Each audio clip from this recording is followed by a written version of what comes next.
પાઠ 21 કાર્યોમાં વ્યસ્ત આપણી ઇન્દ્રિયો. હવે ઇન્દ્રિયો એટલે કઈ કઈ? બહારની ઇન્દ્રિય જોઈએ તો આંખ, કાન, નાક, જીભ, ત્વચા, આ બધી ઇન્દ્રિયો છે. તે જ પ્રમાણે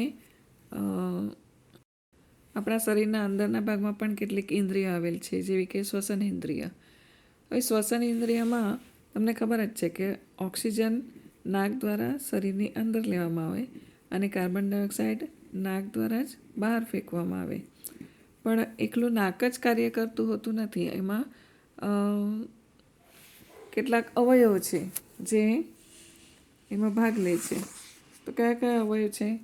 નાક, શ્વાસ નળી, ફેફસા, ઉદરપટલ, આ બધા અવયવો છે જે આ શ્વસન તંત્રની અંદર ભાગ લેતા હોય છે. એટલે કે શ્વસન તંત્રમાં આ બધા ભાગ આવેલા છે કે જે ઓક્સિજન લેવાનું અને ઓક્સિજન બહાર, કાર્બન ડાયોક્સાઇડ બહાર ફેંકવાની ક્રિયા કરે છે અને ઓક્સિજન અંદર લેવાની ક્રિયા કરે છે.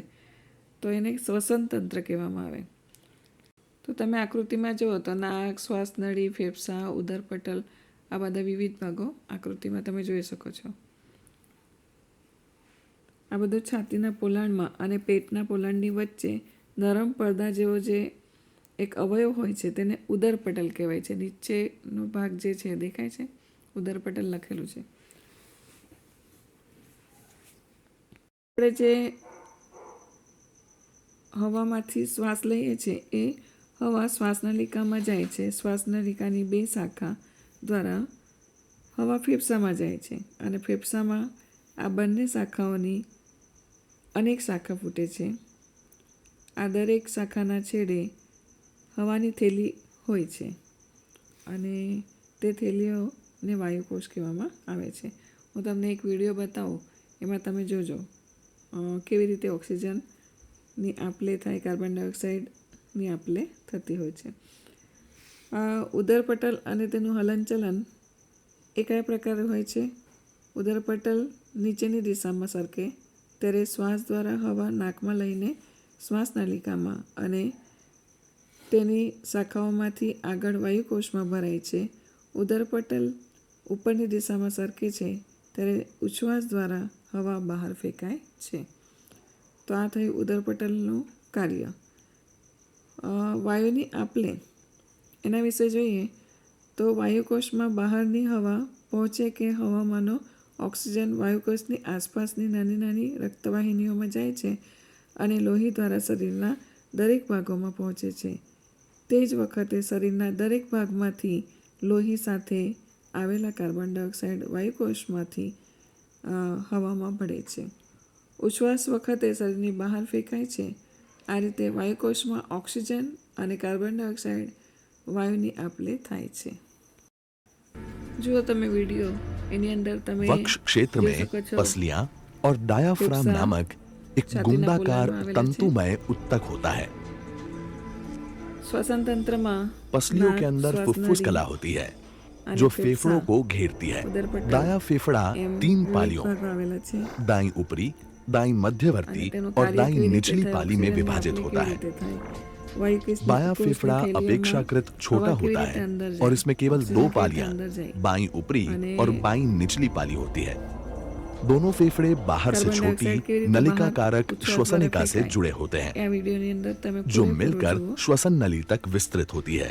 श्वसन नली में सी आकृति वाले उपास्थि के अपूर्ण वलय होते हैं जो वायु मार्ग को निपतित होने से रोकते हैं.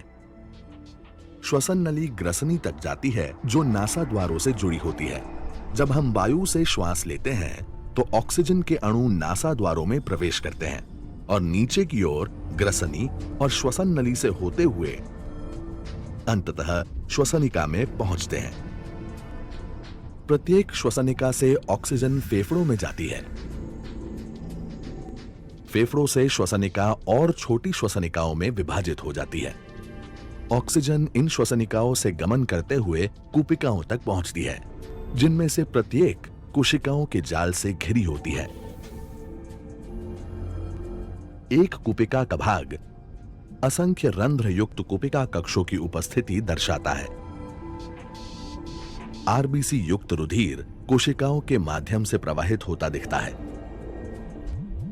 कुपिकाओं से ऑक्सीजन के अणु कोशिकाओं में विसरित होते हैं और फिर नीली बैंगनी आरबीसी द्वारा अवशोषित कर लिए जाते हैं।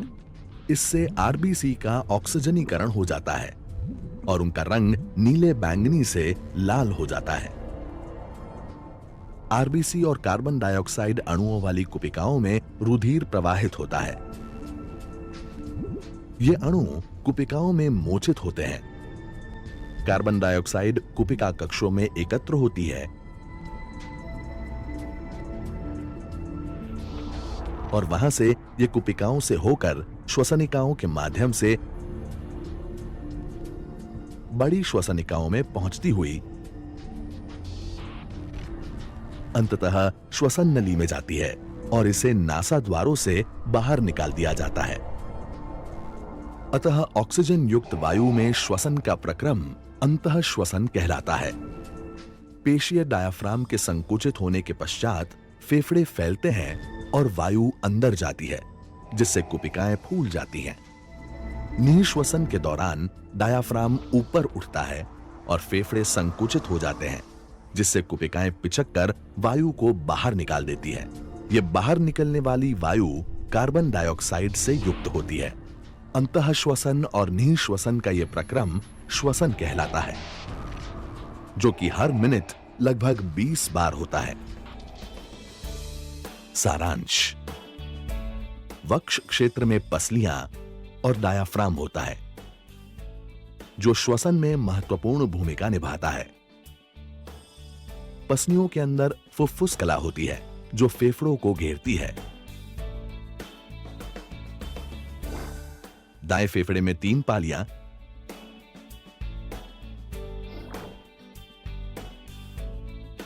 जबकि बाएं फेफड़े में केवल 2 पालियां होती हैं।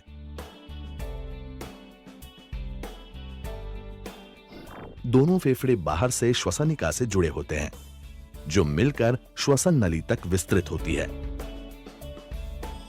जब हम वायु में श्वास लेते हैं तो ऑक्सीजन के अणु नासा द्वारा में प्रवेश करते हैं और नीचे की ओर ग्रसनी और श्वसन नली से होते हुए अंततः श्वसनिका में पहुंचते हैं। प्रत्येक श्वसनिका से ऑक्सीजन फेफड़ों में जाती है। फेफड़ों में श्वसनिका और छोटी श्वसनिकाओं में विभाजित हो जाती है। ऑक्सीजन इन श्वसनिकाओं से गमन करते हुए कुपिकाओं तक पहुंचती है, जिनमें से प्रत्येक कोशिकाओं के जाल से घिरी होती है। रुधिर कोशिकाओं के माध्यम से प्रवाहित होता है, तब कुपिकाओं से ऑक्सीजन के अणु कोशिकाओं में विसरित होते हैं। इससे आरबीसी का ऑक्सीजनीकरण हो जाता है।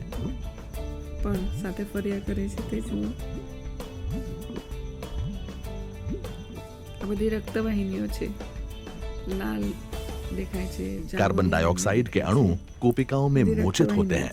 रक्तवाहिनीओं શું જાય છે? ઓક્સિજન નાક દ્વારા,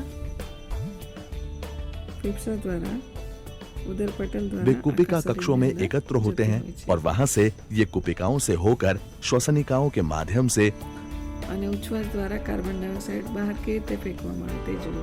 बड़ी श्वसनिकाओं में पहुंचती हुई अंततः श्वसन नली में जाती है और इसे नासा द्वारों से बाहर निकाल दिया जाता है। આ ઉચ્છ્વાસ કહેવાય। હવે આપણે આપણા શરીરમાં થતું પાચન વિશે આપણે જોઈએ તો એમાં અન્નનળી હોય છે, જો લાંબી નળી દેખાય છે, વચ્ચેના ભાગમાં મોઢું અને પછી અન્નનળી। આપણે ખાઈએ છીએ તે ખોરાકના શરીરમાં પાચન થાય છે, એટલે જ ખોરાકમાંથી લોહીમાં ભળી શકે છે તેવા પદાર્થો તૈયાર થાય છે। આ કાર્ય આપણા શરીરની એક અતિશય નરમ અને લાંબામાં લાંબી નળીના જુદા જુદા ભાગોમાં થાય છે અને આ નળીને અન્નનળી કહેવાય છે। આ નળીનો ઉપરનો છેડો એટલે આપણું મોઢું અને નીચેનો છેડો એટલે ગુદાદ્વાર। આકૃતિમાં નામ પણ લખેલા છે તે વાંચો, ચોપડીમાં પણ વાંચો તમે। મોઢાથી ગુદાદ્વાર સુધી એક જ નળી જતી હોવા છતાં આ નળીનો આકાર દરેક ભાગમાં એકસરખો હોતો નથી। આકૃતિમાં જુઓ તો વચ્ચે ફૂલેલું દેખાય છે। દરેક આંતરડા એકબીજા સાથે જોડાયેલા છે, પણ તેનો આકાર જુદો જુદો છે। મોટું આંતરડું પહોળું છે, નાનું આંતરડું ગૂંચળાવાળું છે, બરાબર। તો આમ દરેકની રચના અને કાર્ય જુદા જુદા હોય છે. અન્નનળીના આ વિવિધ ભાગોને શું કહેવામાં આવે છે? પાચનેન્દ્રિયો કહેવાય છે. અને અન્નનળીની બહારની કેટલીક ગ્રંથિ પાચન ક્રિયામાં મદદ કરતી હોય છે. તો અન્નનળીમાં કેટલીક બહારની ગ્રંથિ કઈ છે? તો સ્વાદુપિંડ છે, યકૃત છે,